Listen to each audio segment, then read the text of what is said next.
Everybody say, praise the Lord. Let us open our Bible on 2 Thessalonians chapter 1, verse 11. Please read. Praise the Lord.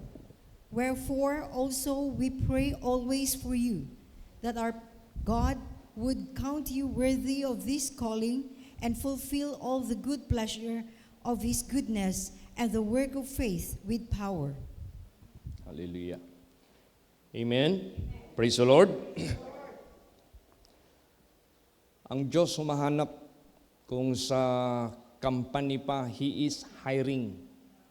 He is nagawanted siya ng mga workers. Kaya ang dalangin ng mga alagad ng Diyos sa mga na-save, na ang Diyos mag-count sa kanila na worthy of this calling. May calling ang Diyos sa atin. Tapos, kailangan worthy tayo sa calling na ito. Kasi dito niya ipapadaloy sa atin ang kanyang ipapagawa sa buhay natin. Praise the Lord. Tanong ko sa inyo, handa ba kayo? Payag ba kayo?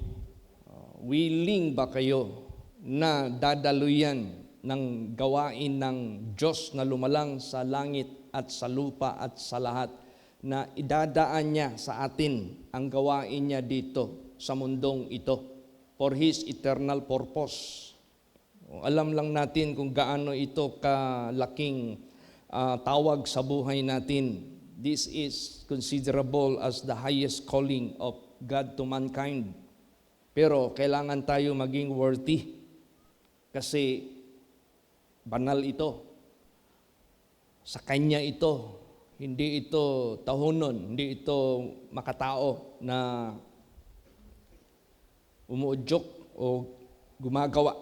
Kaya sinabi dito, ano ang calling niya sa atin? Kailangan natin maging worthy. Anong worthy ang ibig sabihin yan? In the first place, by faith. The just shall live by faith, from faith to faith. Because without faith, it is impossible to please God. After faith, obedience. Because without faith, without work is useless. So faith, then obedience to the Word of God. We have to apply the Word of God na nag-guide sa atin sa holiness and righteousness which is of God.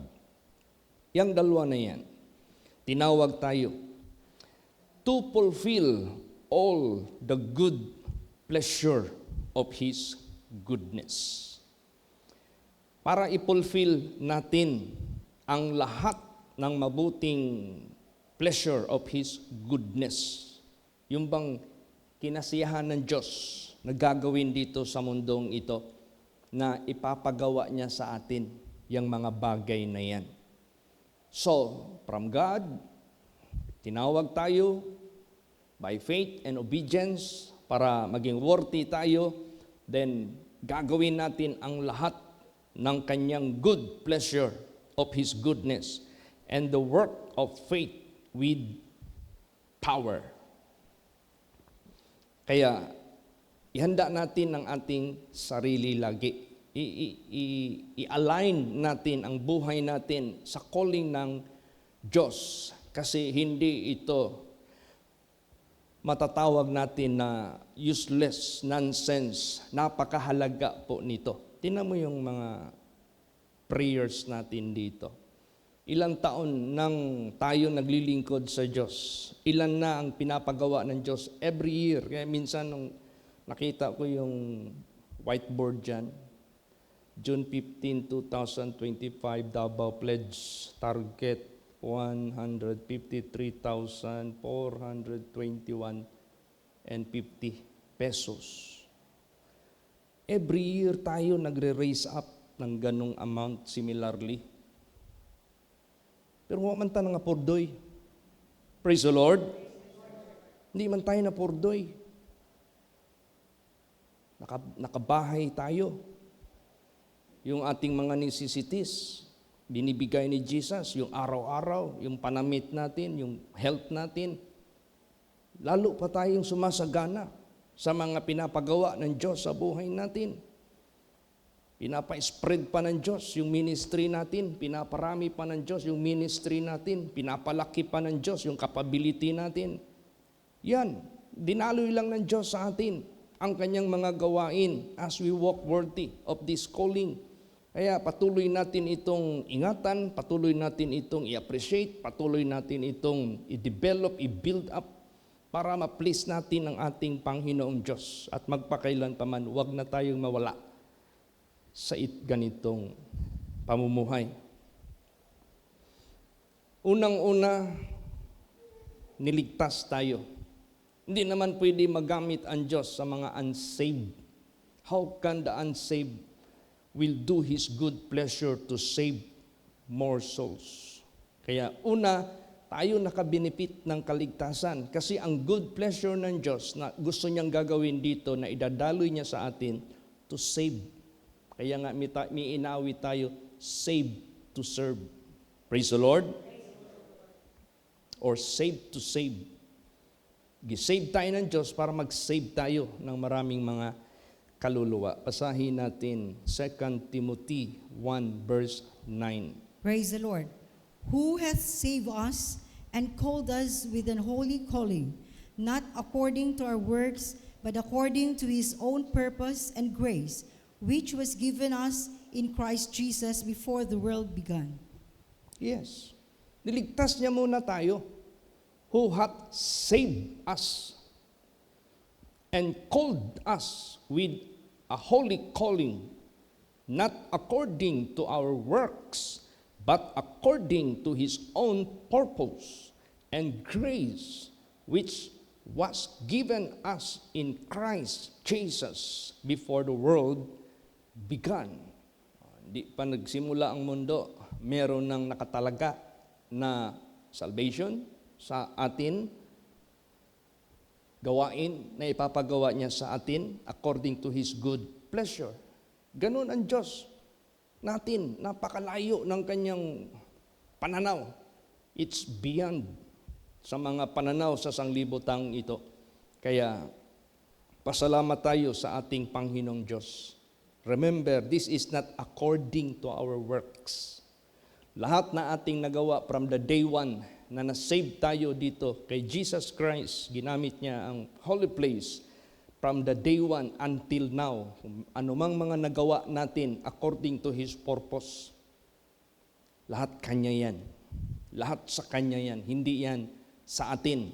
At gagawa pa ang Diyos through us. Amen? Marami pang ipapagawa ang Diyos sa atin. Kaya pinapahanda tayo lagi ng Diyos na magpakatibay tayo, lumakad tayo sa patuloy na ating paglilingkod sa Diyos ng buong puso at lagi nating ibuksan ang ating kaisipan at ating puso sa kagustuhan niya anumang ipapagawa sa atin. Kasi siya na yung naggumagawa sa ating buhay.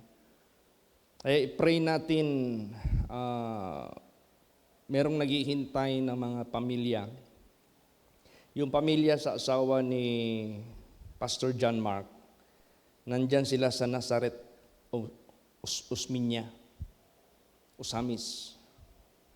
So, nag-communicate ako kanina kay Pastor John Mark, how far is the place from here? Para makalculate ko sa Google Map. How many hours for us to go there? And more or less, how much fuel we can use for that mission. Layo-layo rin. It's about 446 kilometers from here, one way. Bundok yan. At hindi pwede magpunta doon yung ordinary lang na sasakyan. It got to be 4x4 kasi tatawid tayo ng ilog. We will be crossing river. So, by God's grace, na pinalip up ko yung delika ng medyo high elevation from the ground.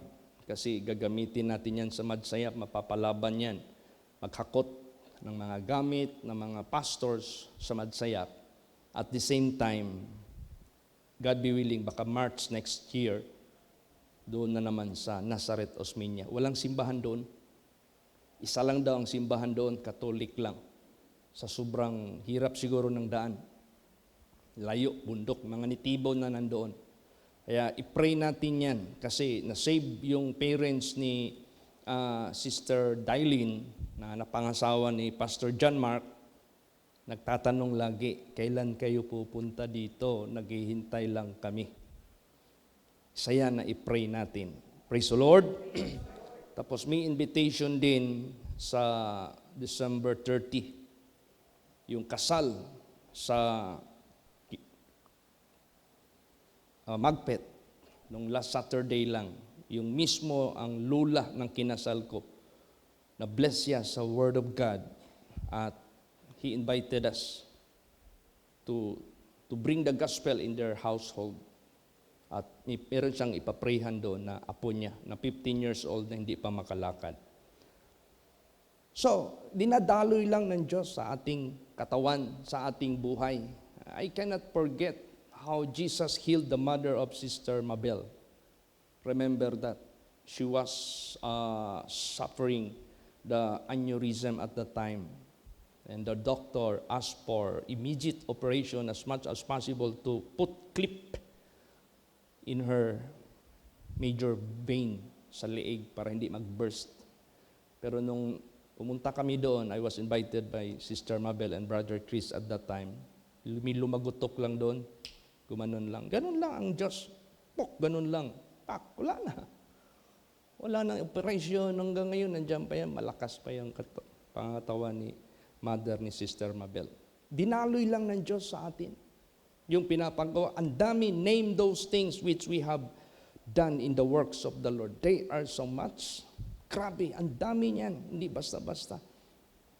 Kaya nga, nagpipray ako kay Jesus Christ na itong aming conference sa mid-year, kailangan talaga lalo kaming pagtibayin ng Diyos sa aming pagkakaisa. Kung kami man ay nagkakaisa sa pagkakataong ito, kailangan lalo pa kaming magkaisa in a long term. Anong long term?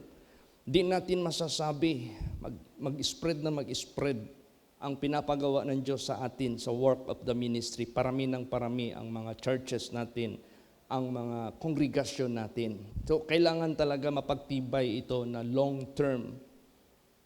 Kasi, kailangan natin ang guidance ng Diyos na wala bang magsipak, walang mag-separate. Means, ano bang cause ng separation? Ang cause ng separation, may kanya-kanyang sariling pamamaraan. At ayaw nang mag-submit sa itinilaga ng ating Panginoong Diyos. Hindi ko man nakikita at this time, pero we need to protect the salvation of the saints and we need to protect ourselves from the future possibilities na nakikita natin na kung babasahin natin ang Biblia na nangyari yan. Kaya kailangan, importante kasi itong leading ng Diyos na lagi tayong naka-inline sa kanyang pamamaraan. Praise the Lord.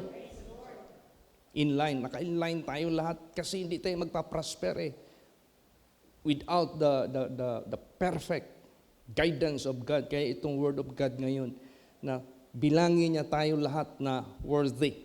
Lahat ng mga churches, lahat ng mga pastors, lahat ng mga members na mabilang tayo na worthy of this calling. Para tayong lahat tayo, gagawa tayo ng kanyang good pleasure. At wala nang ibang na-mention dito, ang pagliligtas ng maraming kaluluwa as being saved by God. Niligtas tayo ng Diyos, magligtas tayo ng magligtas ng marami pang mga kaluluwa. Siya yung kumikilo sa buhay natin Amen? Praise the Lord. Kaya i-open natin yung mind, yung heart natin, sabihin natin, Lord, here I am. I'll do what you want me to do. I'll be what you want me to be. I'll go where you want me to go. Dahil maraming darating na mga pastors sa conference na ito, parang June 15 din ito, ang number of the pastors. Kaya unahin ko ang Davao congregation. Sino ang may mga vehicles na pwede ninyong ipagamit paghatid sa mga pastors. Of course, meron na tayo ditong mga vehicles. Kausapin ko rin si Brother Lito dahil meron siyang van, yung ginagamit niya every Sunday. Malaking accommodation ng passengers. At kung sino pa sa Davao congregation, ihanda nyo na ang inyong mga resources, lalo't na sa inyong sasakyan. Sino man, ay i-gather natin yung information na yan para ma-head count natin how many heads of pastors could be accommodated by Davao congregation alone na mga vehicles. Kaya i-set up nyo na yung isip nyo, mind nyo, sabihin nyo kay Jesus tonight, Lord, shall I be doing such move for this occasion? Pray tayo kay Jesus kasi idadaloy niya sa atin yan eh. We are disabled without the anointing of God, without the ordination. At actually, ino-ordain lang tayo ng Diyos. You know what ordain? Ordain, that is giving some task to fulfill by us, by His command. Praise the Lord. Kaya, nahin ko muna yung Davao congregation. Nagtanong na ako ng van, it will cost 600 per head fare, yung pamasahe. One way lang yan. Kung van na 14 seaters, one way, times mo yan sa 600 per head, that is more than 8,000 pesos. Samantalang mag-crudo lang, mag-chip in kami ng mga pastors, mag-crudo sa mga vehicle na magamit sa Davao congregation, very minimal ang magagastos. So kung merong mga excess, doon na natin yan ipapasok sa van na 600 per head kung may mga excess. Praise the Lord. So i-pray natin, manguna ang ating Panginoong Kristo. Mahalaga itong mid-year conference na ito.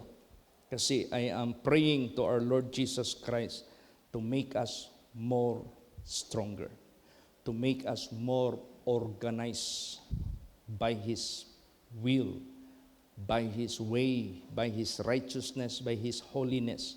And that will be based on the Holy Scripture. Ito yung guide natin, itong Bible mismo. This is our guide for our direction sa pinapagawa ng Diyos sa buhay natin. Na, ngayon, pag magsabi tayo, Jesus, count me. Tingnan mo anong mangyayari. Basahin natin. Philippians 2:13. Praise the Lord. For it is God which worketh in you, both to will and to do of His good pleasure. See, imagine that.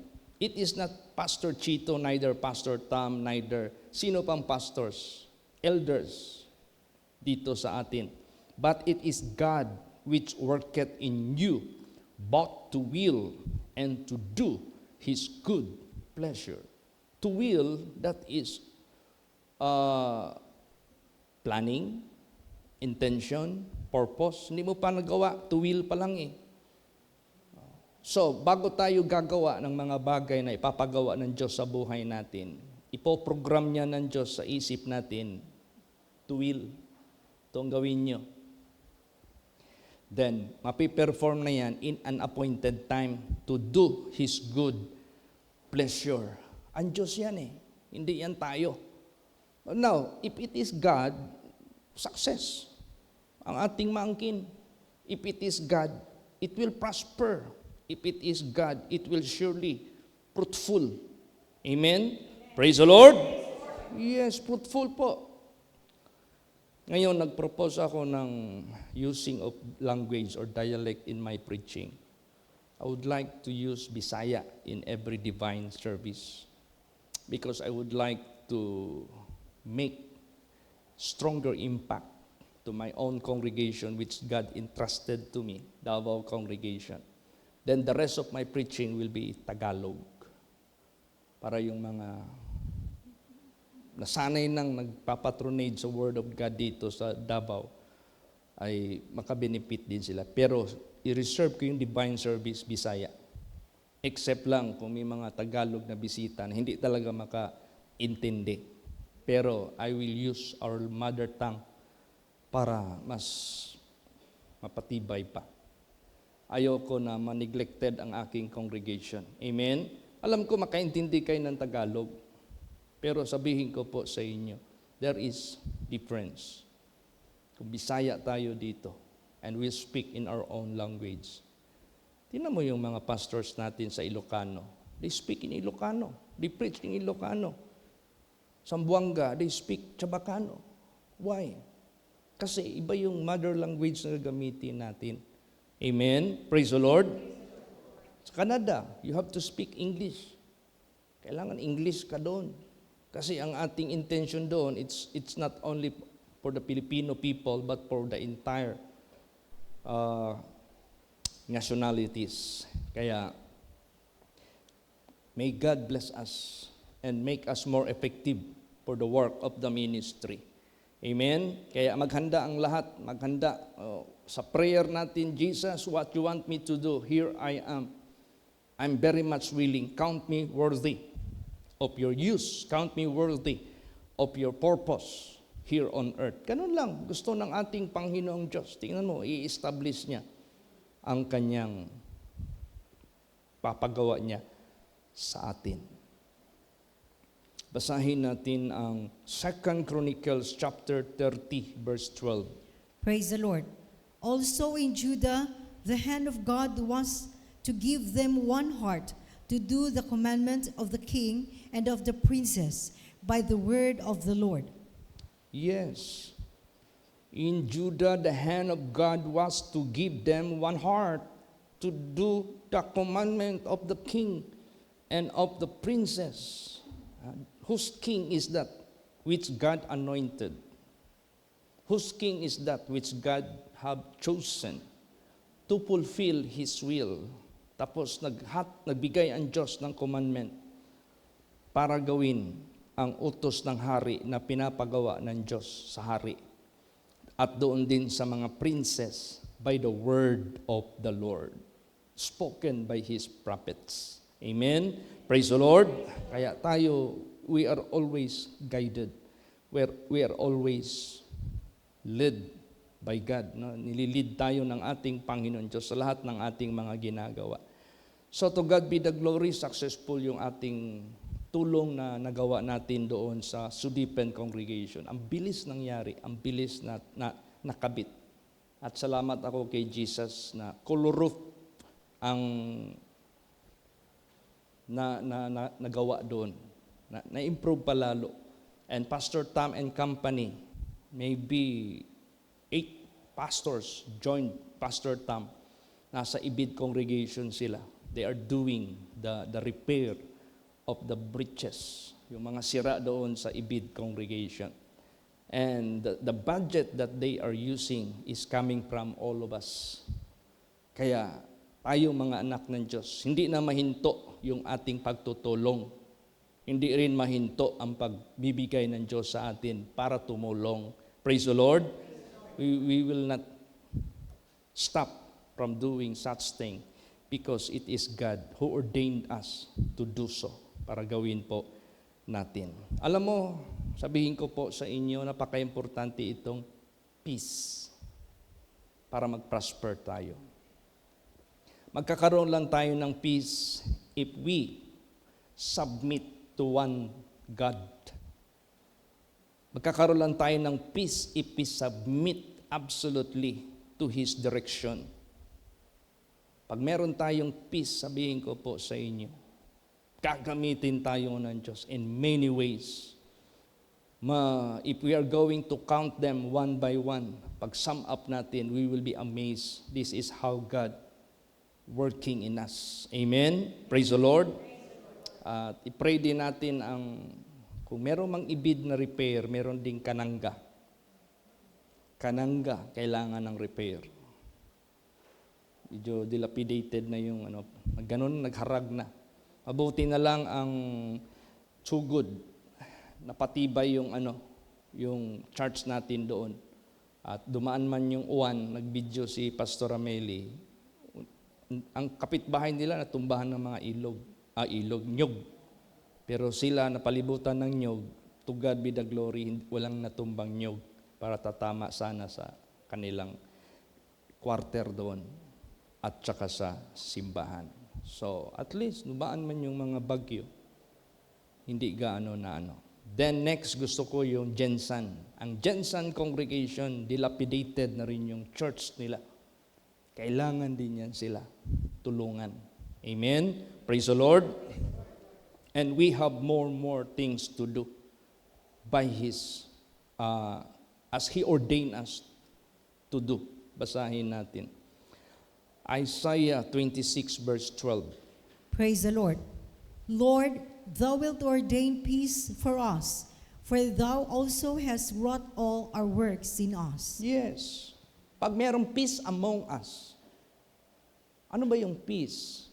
We agree in one direction. Ano ba yung peace? We agree in one way, sa way ng ating Panginoong Hesukristo. Kaya lagi ako nagpipray, Jesus, what we should do itong darating na mid-year. Unang tanong, is this organization or church established by God? Yun ang unang tanong doon eh. Ano ba tayo dito? Ang Diyos ba nag-establish sa atin? Kasi importante yan eh. Kung basahin mo yung Bible, unless God who made the calling, unless God who made the ordination, wala, tauhunon lang. So, salamat tayo sa Diyos. You know, I read some histories of churches. Ang pinaka number one na church sa buong sanglibutan ito na napakaraming sipak.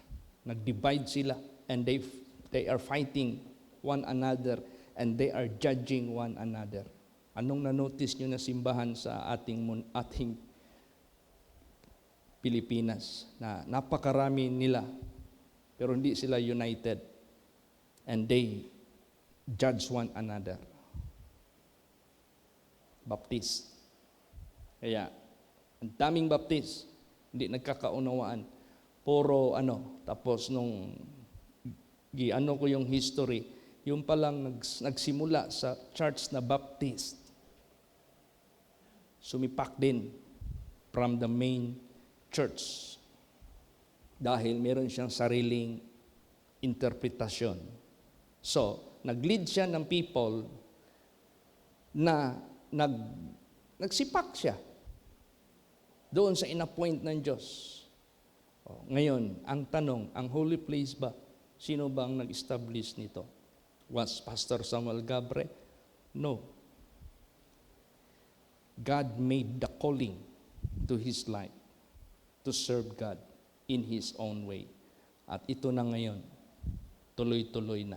Pasalamat tayo sa Diyos. As God called Paul, as God called Abraham, as God called his prophets, as God called Moses, as God called Noah, they hear the voice of God. The same with Pastor Samuel Gabre. He heard the voice of God. Amen? Praise the Lord. Tapos i-align yan. Lahat kami ordained, lahat ng authorities namin ordained by Jesus. Lahat sa pinaka-least to the greatest authority, ordained yan lahat kay Jesus. And this is being useful sa aming ministry. Effective, powerful. Dahil mayroong ordination galing sa Diyos sa langit. Amen? Praise the Lord. And let us all together rejoice for this calling of God. Pasalamatan natin ang Diyos. Then let us ask His strength to continue. So wag tayong mabahala. Kung palagay natin monthly tayong may tutulungan, monthly naman tayong nagre-receive ng blessing ng Diyos. Tumulong tayo ayon din sa kakayahan natin. Makakatulong tayo as God is granted to us. Hindi naman tayo makakatulong except God will do it to us. Amen? Praise the Lord. Ganun lang man yan. Hindi man natin magagawa, mapiperform yung gusto nating magtulong. Kung hindi ito ipahintulot ng Diyos sa buhay natin, ganun lang. Iba na rin yung binibigyan tayo ng Diyos ng kakayahan, tayo lang ayaw gustong magtulong. Ibang story na yon. Kaya basahin natin. John 3:27. Praise the Lord. John answered and said, "A man can receive nothing except it be given him from heaven." Yes. Ang tao hindi makakatanggap, walang matatanggap ng anuman, maliban ibibigay ito mula sa langit. And who is that in heaven?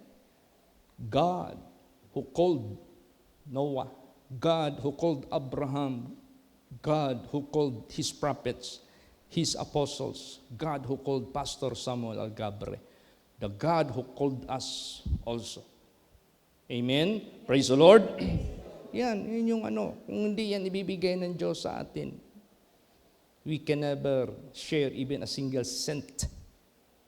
But God gave us to give, and that is why we are able to share. And there are more things we can do through Christ sa pamagitan ng ating Panginoon Kristo, as long the objective is to save and save more souls. Praise the Lord. As being saved, na huwag kang mawala sa kaligtasan, let us save more souls para hindi rin sila mawala sa kaligtasan. And that is the reason why most of our projects are church congregations, because this is all about the preservation of the saves. Yung mga niligtas sa mga krusada namin, mga niligtas sa mga naserbisyuhan, sa mga testimonies ninyo, na sharean ninyo, di ba nagdi-desire sila na makapanatili na lagyan ng mga kongregasyon. Kailangan ng mga infrastructure building. Yan na yung mga gawain ng Diyos. Although these are temporal things, but the main point is the salvation must be preserved. Yan ang ma-preserve. Tingnan mo, ano ang resulta ng kanilang pagkakaisa noon? Basa, Acts 11:21. Praise the Lord. And the hand of the Lord was with them, and a great number believed and turned unto the Lord. Yes. Pagliligtas. Pagliligtas. Pagliligtas. Kaya nga nung na-met ko yung parents ni Sister Glodelyn sa kasal nila, sabi ko, mabot ang panahon, bubisita ko sa inyo ha. Maghatag ko sa inyo sa pulong sa Diyos. Pero sinabi ko yan, after I preach the Word of God, meron nang sa puso nila, nagbigay ng kaliwanagan. I asked Sister Glodelyn and her husband to guide me going to your place. I want to share the Word of God. Isa yan, mag-schedule tayo niyan. Amen? Praise the Lord. Save na lang mag-save. Mag-save na mag-save ng mga kaluluwa. So, salamat tayo kay Jesus. Ang Samal, tuloy-tuloy yung schedule ni Pastor RJ doon. Hindi na yan mahinto hanggang ma-establish na yan. Kasi yan yung desire ni Sister Lilia. Sabi niya, I'm old already to travel 3 times a week, Samal to Takunan. Sometimes if I enter into buses or itong jeepneys, sakit na rin yung baywang niya sa kakayuko. Ilang taon na yan, Sister Lilia? Almost 70 na yan. Hindi mo lang akalain. Amen? Praise the Lord. Ay, minsan nag-uusap-usap kami ni Brad Bernard doon sa Canada. We are counting our age. Ikaw, Brad Bern, ilang taong ka na? Sabi niya, nasa 60 plus na ako, Pastor Chit. 61 na ako. I'm now thinking about my retirement. Sabi niya. So, sige lang. Just go on serving God. Amen? Kasi ang bibilhin na property doon sa Calgary as church, pangalan nila, pamilya nila, Brad Bernard. Sila pa rin magbabayad monthly. Isasacrifice nila ang buong area ng underground or basement ng kanilang property for the church para ma-exclusive. At kung sakaling rarami na ang mga members doon by the grace of God and are capable na to purchase in the name of our church, kasi registered na tayo doon, that's the time pa. Magkaroon tayo ng sarili, building. Pero sa ngayon, kanilang property muna ang gagamitin.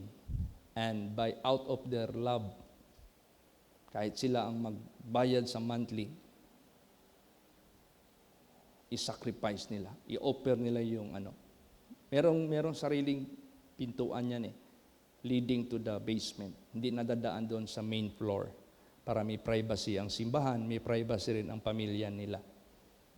Yung house nila na ginagamit ngayon, parkilahan nila yon para ang proceeds doon, pambayad sa monthly sa bahay na yan, at kumisobra, itulong doon sa bagong bahay. Isali natin yan sa prayer. Walang shortcut walang shortcut sa atin.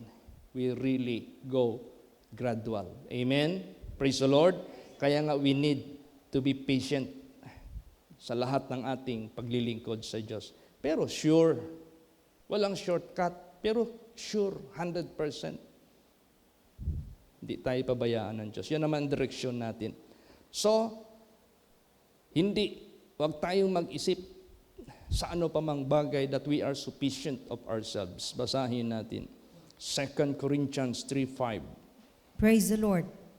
Not that we are sufficient of ourselves to think anything as of ourselves, but our sufficiency is of God. Yan. Minsan kasi, if we think too much on our merit, kung dito tayo magtingin sa atin, para bagang sometimes mag-brag ka na, sometimes tingin mo sa sarili mo magaling na, that's wrong. Kaya let us always consider we are not sufficient of ourselves, but our sufficiency is of God. Nakakagawa tayo ng mga bagay not because of who we are, but because our sufficiency is of God. Kaya nga, counted lang tayo na worthy sa calling na ito, ipadaloy ng Diyos sa atin yung ipapagawa niya sa atin. Instrumento lang tayo lahat ng Diyos. Amen? Praise the Lord. Kaya tinanong ko sa inyo kanina, are you willing to answer the call of God, to do His good pleasure? Willing ka ba? Yan ang pinaka number 1. Sinong hindi willing? Niligtas ka ng Diyos? God save you? And that is the first thing God made big blessing to you. So out of our gratitude, let's serve God para lalo tayong pagpalain ng Diyos. Alam mo si David, who was just a shepherd boy and became a king, hindi niya akalain he could gather such blessings in preparation to put up a temple. Basahin natin yan. Sample lang ito. 1 Chronicles, ano ang kanyang perspective o ano ang kanyang perception sa nangyari sa buhay niya? Sige, 1 Chronicles 29:14 hanggang 18. Praise the Lord. But who am I and what is my people that we should be able to offer so willingly after this sort? For all things come of thee, and of thine own have we given thee. For we are strangers before thee, and sojourners as were all our fathers. Our days on the earth are as a shadow, and there is none abiding. O Lord our God, all this store that we have prepared to build thee an house for thine holy name cometh of thine hand, and is all thine own. I know also, my God, that thou triest the heart, and hast pleasure in uprightness. As for me, in the uprightness of mine heart, I have willingly offered all these things, and now have I seen with joy thy people, which are present here, to offer willingly unto thee. O Lord God of Abraham, Isaac, and of Israel, our fathers, keep this forever in the imagination of the thoughts of the heart of thy people, and prepare their heart unto thee. Yes.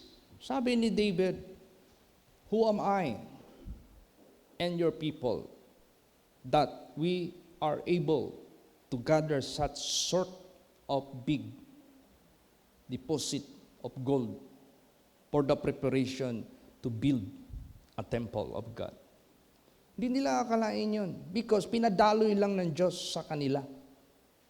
Pero sabihin ko po sa inyo, that temple that was built during King Solomon, God warned them.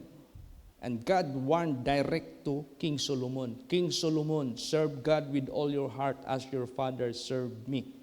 If you will not serve me wholeheartedly, this temple will be destroyed. Nangyari yun.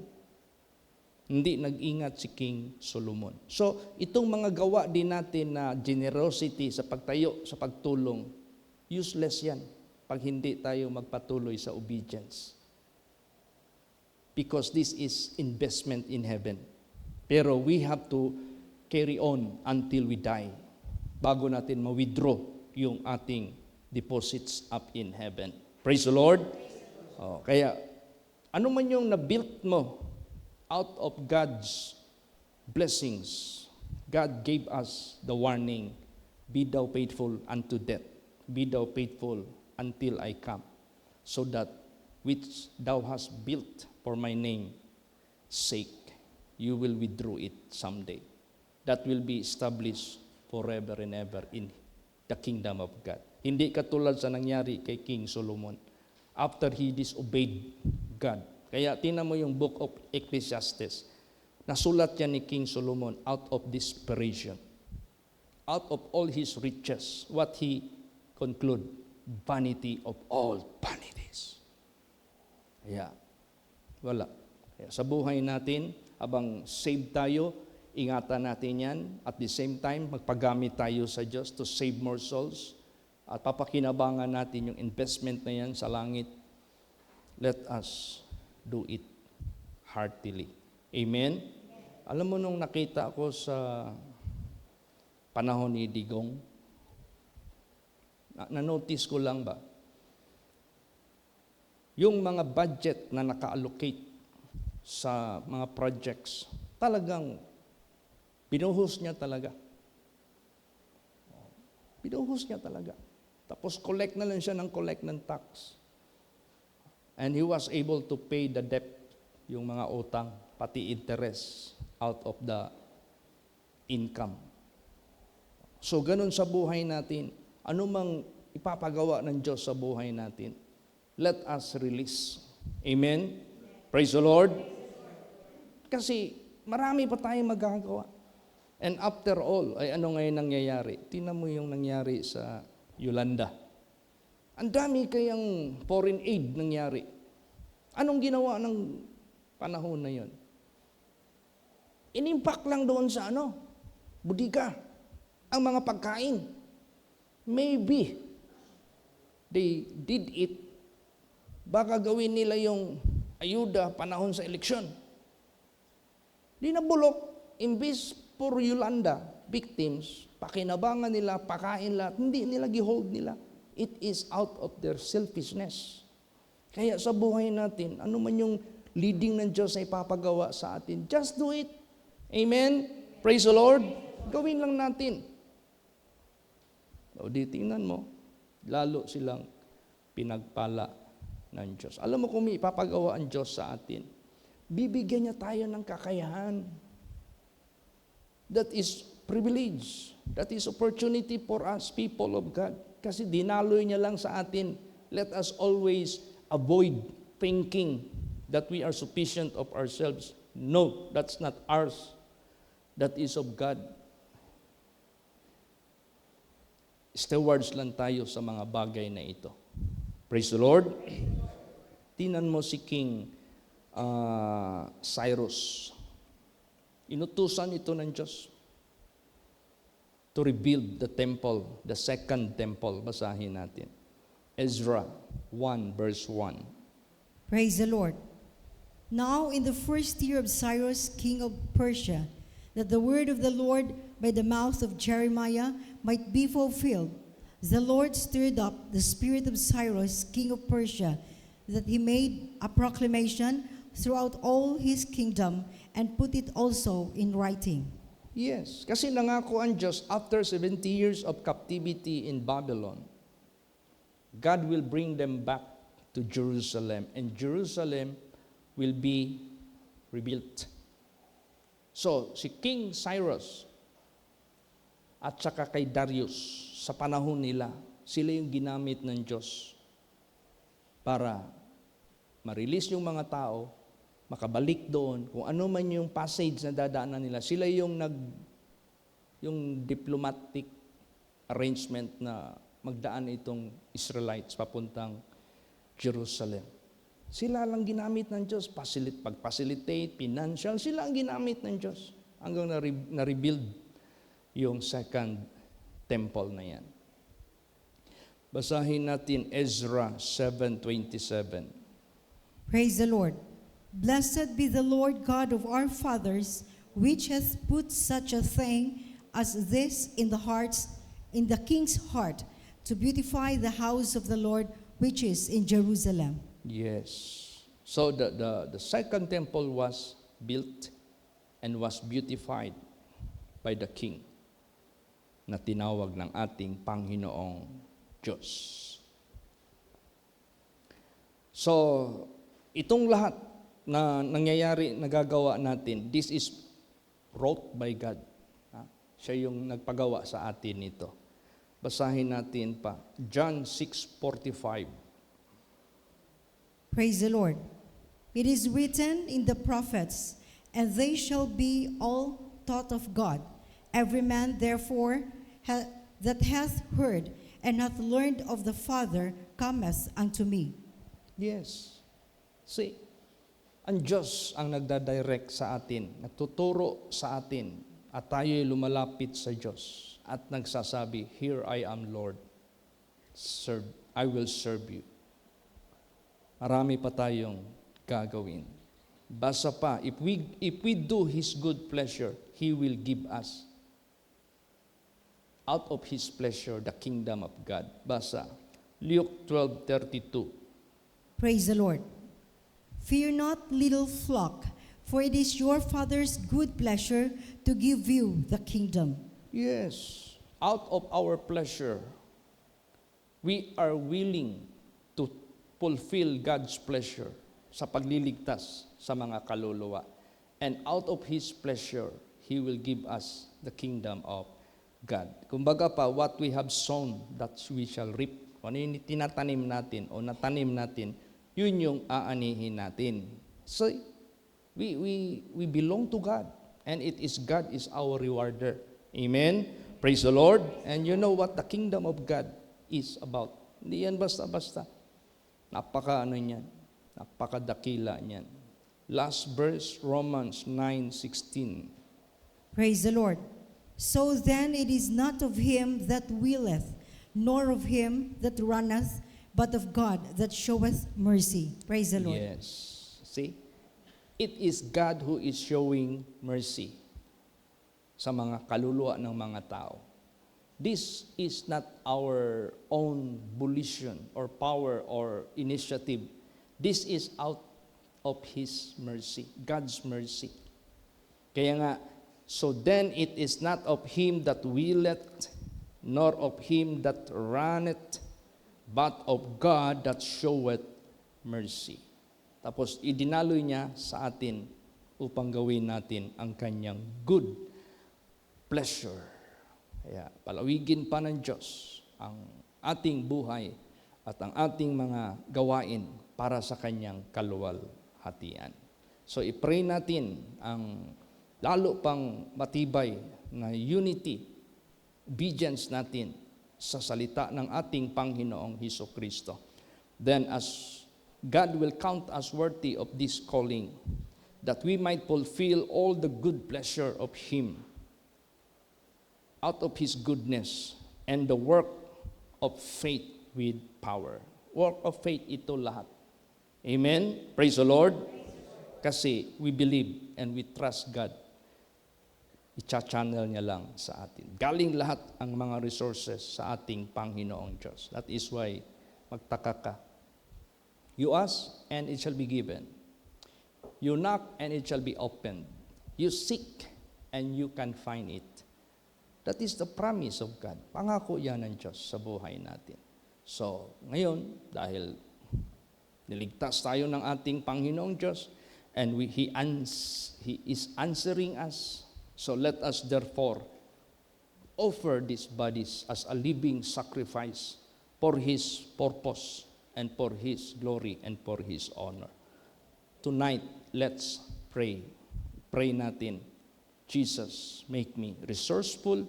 Jesus, make me fruitful. Jesus, use me for your good pleasure. Praise the Lord. Magsitayo po ang lahat.